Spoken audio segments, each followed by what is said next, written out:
মনোচুম কিচনলৈ সকলোকে স্বাগতম জনাইছোঁ। আজি মই এটা বিহাৰৰ প্ৰসিদ্ধ ৰেচিপি লিট্টি চোকাৰ ৰেচিপি লৈ আহিছোঁ। আৰু তাৰ কাৰণে মই বিলাহী, বইল কৰি লোৱা আলুটো অলপ পুৰি ল'ব লাগে, তেতিয়া স্মকি ফ্লেভাৰ এটা আহে।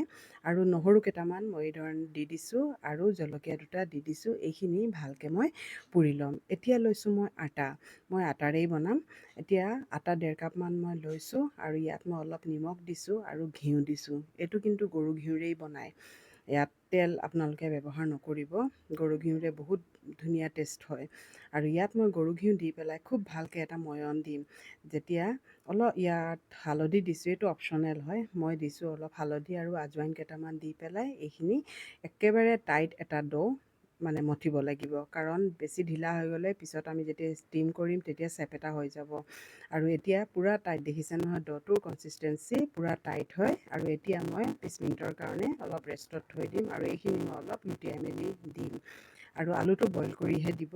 আৰু ইয়াত মই লৈছোঁ চাট্টু গুড়ি আৰু ইয়াত দিছোঁ মই অলপ জিৰা আৰু শুকান জলকীয়াৰ গুড়া ভজা, আৰু অলপ হালধি দিছোঁ, নিমখ দিছোঁ, অলপ আচাৰ দিছোঁ। যিকোনো আচাৰৰ মছলা আপোনালোকে দিব পাৰে। আৰু ইয়াত মই অলপ নেমু চেপি পেলাই দিছোঁ, অলপ টেঙা টেঙা ভাৱ হ'লে ভাল লাগে। আৰু ইয়াত মই মিঠাতেল, কেঁচা জলকীয়া, মিঠাতেল দিছোঁ, পিঁয়াজ দিছোঁ, আদা দিছোঁ আৰু ইয়াত মই নহৰু দিছোঁ। একেবাৰে চব সৰু সৰুকৈ কাটি লোৱা আৰু অলপ কেঁচা জলকীয়া দি পেলাই খুব ভালকৈ এইখিনি মিক্স কৰি ল'ম। এই ধৰণে খুব ভালকৈ মিক্স কৰি ল'ব। অলপ শুকান শুকান যেন ভাৱ হৈছিলে আৰু অলপ মই মিঠাতেল দি আৰু অলপ এচিকুট মই পানী দিছোঁ, দি পেলাই এইখিনি ভালকৈ মঠি ল'ম। আৰু এই ধৰণে মুঠি মাৰি চাব, খুব এটা মানে লাডুৰ নিচিনা হ'ব। তাৰপিছত আৰু এইখিনি আমাৰ ৰেডি হৈ গ'ল। এতিয়া আমাৰ এইখিনিও চাটনিৰ বাবে যিখিনি হেৰি কৰিছিলোঁ, এইখিনিও আমাৰ ৰেডি হৈ গ'ল। চাওকচোন ইমান ধুনীয়া হৈছে পুৰি লোৱা। আৰু এইখিনি অলপ ঠাণ্ডা হ'বলৈ দিছোঁ। ইয়াত মই হিং দিবলৈ পাহৰি গৈছিলোঁ, সেইকাৰণে ইয়াত অলপ মই হিং দিছোঁ। কাৰণ যিহেতু হিংটো ইয়াত মেইন ইনগ্ৰিডিয়েণ্ট হয়, হিংটো মই দিছোঁ। আৰু এতিয়া এইখিনি 20 মিনিট হৈ গ'ল। এতিয়া মই খুব ভালকৈ এইখিনি মানে মঠি ল'ম, খুব ভালকৈ মঠি ল'ব। তাৰপিছত মই এটা সৰু সৰু লাডু বনাম। মই অলপ সৰু সৰু চাইজৰে বনাইছোঁ, পিছত ফুলি পেলাই ডাঙৰে হৈ যাবগৈ। আৰু এতিয়া অলপ সৰু সৰু বনাইছোঁ, কাৰণ যিটো ট্ৰেডিশ্যনেলি বনোৱা হয় সেইটো মানে সিহঁতি খৰিত কিবা হেৰি কৰি বনায়। আৰু আমিতো কুকাৰত বনাম। মই একেবাৰে সহজ আৰু সোনকালে হোৱাকৈ বনাইছোঁ। আৰু টাৱাত বনালেও বনাব পাৰে, কিন্তু টাৱাটো লোহাৰ হ'ব লাগিব, ডাঠ হ'ব লাগিব।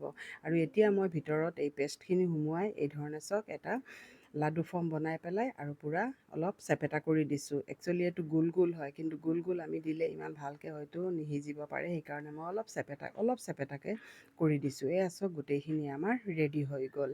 আৰু এতিয়া এইখিনি মই এটা আজি মই কুকাৰতহে বনাম। আৰু টাৱাটো বনাব পাৰি। অলপ মই তেল দিছোঁ, ইয়াত তেল দিলেও হয়, ঘিউ নিদিব হেৰি কৰোঁতে, কাৰণ ঘিউটো বেছি সোনকালে গৰম হৈ যায়, জ্বলি যাব। দি পেলাই আৰু চিটি আৰু ৰবাৰটো খুলি পেলাই মই লগাই দি দিছোঁ। আৰু এতিয়া একেবাৰে ফ্লেমটো ল' কৰি পেলাই থৈছোঁ। এতিয়া মই চাটনিখিনি তেতিয়ালৈকে মই ৰেডি কৰি লৈছোঁ।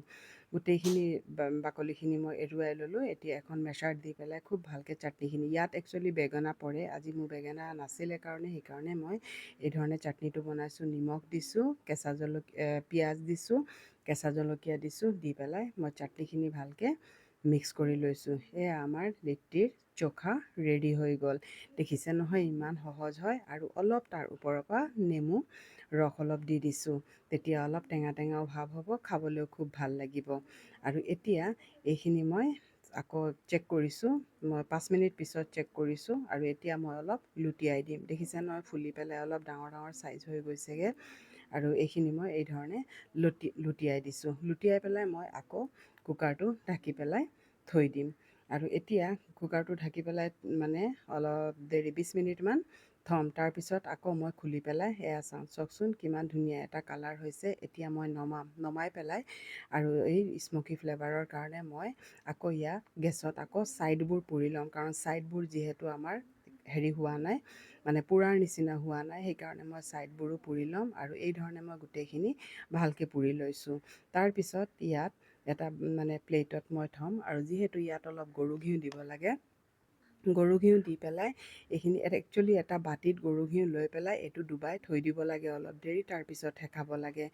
আৰু ইমান ঘিউ খাবলৈ মন নাই, সেইকাৰণে মই এই ধৰণে হেৰি কৰিছোঁ। আৰু যদি ঘিউ খাবলৈ মন নাথাকে তেতিয়াহ'লে এইটো এনেও খাব পাৰে, ঘিউৰ দৰকাৰো নাই। আৰু মই এয়া অলপ আচাৰ, নেমুৰ আচাৰ আৰু হেৰি দি ছাৰ্ভ কৰিছোঁ। কেনেকুৱা পাইছে কমেণ্ট